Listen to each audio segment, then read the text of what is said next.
ఎవ్వరూ నిన్ను ప్రేమించరు, ఎవరు నిన్ను పట్టించుకోరు, ఎవరు నిన్ను అర్థం చేసుకోరు. నీ వాళ్ళే నిన్ను ద్వేషిస్తూ ఉన్నారు.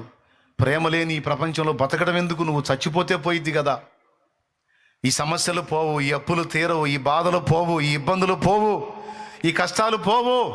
సంవత్సరాలుగా నిరీక్షించావు, ఇది మారదు.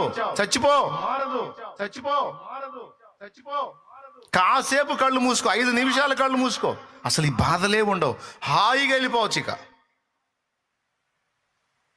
అని శోధించి, మనుషుడా నీ ప్రాణం నువ్వే తీసుకునేటట్టు, సోదరి నీ ప్రాణం నువ్వే తీసుకునేటట్టు నిన్ను ప్రేరేపిస్తుంది దయ్యపు ఆత్మ.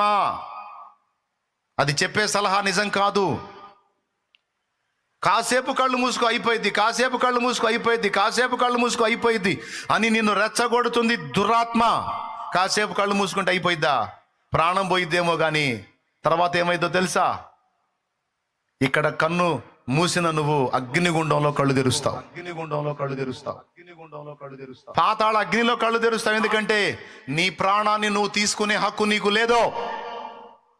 నీకు ఈ జీవితాన్ని ఇచ్చింది దేవుడు, దాన్ని ముగించాల్సింది కూడా దేవుడే. అలా కాకుండా నీ ప్రాణాన్ని నువ్వు తీసుకోవడానికి ప్రయత్నిస్తే దేవుని సార్వభౌమాధికారాన్ని ధిక్కరించిన దానివి అవుతావు, ధిక్కరించిన వాడివి అవుతావు, తీర్పులోనికి వస్తావు, ఉగ్రతకు గురవుతావు. ఊరుకోడు దేవుడు. పిచ్చి పిచ్చి ఆలోచనలు చేయవాకు, గద్దించు దురాత్మని. అది చెప్పడానికే ఈ మాట ఎత్తుకున్నాను నేను ఇప్పుడు యేసు నామములో. హల్లెలూయా. చెప్పు గట్టిగా.